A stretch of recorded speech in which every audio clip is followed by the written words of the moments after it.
आप देखिए, आप ज़ाहिर है कि लोगों से रोज़ मिलते हैं, बात करते हैं, मगर कहा जाता है पाकिस्तान का एक बड़ा नंबर 13 लाख पाकिस्तानी बच्चे जो हैं वो पाकिस्तान से जा चुके हैं। ब्रेन ड्रेन है, जो पढ़ के आता है बाहर से वो यहाँ काम नहीं करना चाहता, जो यहाँ ज़्यादा पढ़ लेता है वो बाहर चला जाता है।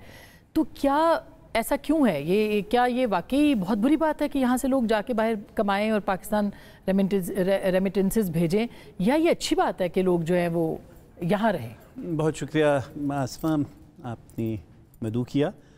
जश्न आज़ादी मुबारक। ये लैला मजनू की तोता मैना कहानी मेरी समझ में तो नहीं आती है, इसलिए कि 25 करोड़ के इस मुल्क में मुझे तो ना कोई बस खाली मिलती है, ना कोई सड़क खाली मिलती है कि लोग बाहर चले गए हैं तो अब हू का आलम होगा, सन्नाटा होगा। मैं ये जानता हूँ कि एक मुल्क है आयरलैंड, जहाँ 1800 से मुसलसल इमिग्रेशन हो रही है। दुनिया भर में आयरिश लोग मौजूद हैं और इस वक्त आयरलैंड में लोग कम हैं और भेड़ें ज़्यादा हैं। मुझे तो ऐसा कोई पाकिस्तानी शहर नहीं मिला कि जिसमें गधे ज़्यादा हों और पाकिस्तानी नौजवान कम हों। मुझे तो कोई ऐसी नौकरी नहीं मिली जिसके लिए बेबहा लोगों ने अप्लाई ना किया हो। देखिए, 25 करोड़ का मुल्क है। एक ज़माना था कि जब यहाँ पर जब ये डैम्स बनना शुरू हुए और आपने बरतानिया का वीज़ा उन पे वाक़ किया तो एक बहुत बड़ा डायस्पोरा जो है हमारा वो इंग्लिस्तान में जाके आबाद हुआ। आपने तो नहीं कहा ब्रेन ड्रेन हो गया।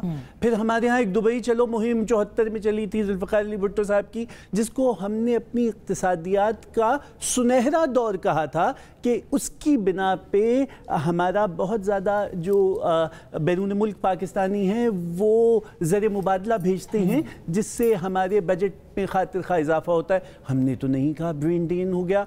साकिब मुझसे बेहतर जानते हैं, सन 2000 की इब्तिदा में वो एक H1 वीज़ा शुरू हुआ था और बेबहा लोग जो हैं उसमें जाया करते थे और यहाँ बहुत इदारे खुल गए थे कि जो उसकी सर्टिफिकेशन करा के देते थे, जिनकी बिना पे वीज़ा लगता था। हमने तो नहीं कहा ब्रेन ड्रेन हो गया।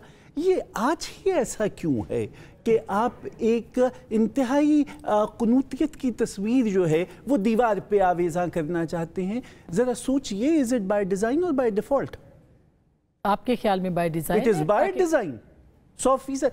देखिए, आप और मैं इंतहाई मुतवस्सित तबके के लोग हैं। हम दोनों यूईटी लाहौर में थे और आप उस वक्त पंजाब यूनिवर्सिटी की शोला बयां मुकर्रर थी, जिनको सुनने को हम सफ बस्ता खड़े हुआ करते थे। हम सब मुतवस्सित तबके के थे, इसी मुल्क में रहे, सरकारी स्कूलों के पढ़े हुए, सरकारी स्कूल से पढ़ के निकले, इसी स्कूल में थे। उस वक्त 26 यूनिवर्सिटी सारे मुल्क में होती थी।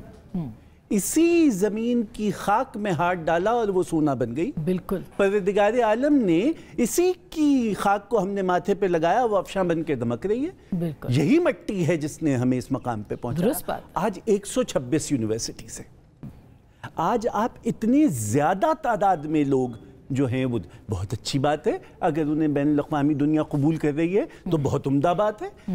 मैं जानता हूं कि जब मैं डबलिन आयरलैंड में पहुंचा तो बेहतरीन डॉक्टर्स जो थे पाकिस्तान के थे, मेरा सर फ़ख्र से बुलंद हुआ। हम बहुत ज़्यादा खुश होते हैं कि नॉर्थ अमेरिका में एक अपना नाम की ऑर्गेनाइजेशन है कि जो आज अमेरिका की सियासत में एक अहम मकाम पैदा कर रही है। बरतानिया में बेतहाशा पाकिस्तानी डायस्पोरा के लोग मेंबर पार्लियामेंट हैं। तो क्या आप इसको एज ए सक्सेस स्टोरी लेंगे? या ये तो देखने का मयार है। आपने ज़रा नम हो तो ये मिट्टी बड़ी ज़रख़ेज़ है साक़ी की बात की। मुझे फैज़ साहब कान में गुनगुनाए कि उम्मीद सहर की बात सुनो। हाँ, बिल्कुल। और फैज़ साहब ही ने कहा था कि अभी गरानी शब में कमी नहीं आई, निजात दीदा और दिल की घड़ी नहीं आई। चले चलो कि वो मंजिल अभी नहीं है। मतलब अगर जाते हैं तो ज़ाहिर है कि पाकिस्तान को सरमाया ही वहाँ से आता है, जो हर महीने हम बड़े फ़ख्र से बताते हैं कि इतने रेमिटेंसेस आ रहे हैं। ज़रूर जाइए, लेकिन खाके वतन को गाली दे के मत जाइए। तोहमत लगा के माँ पे जो दुश्मन से दाद ले, ऐसे सुखन फरोश को मर जाना चाहिए। बिल्कुल।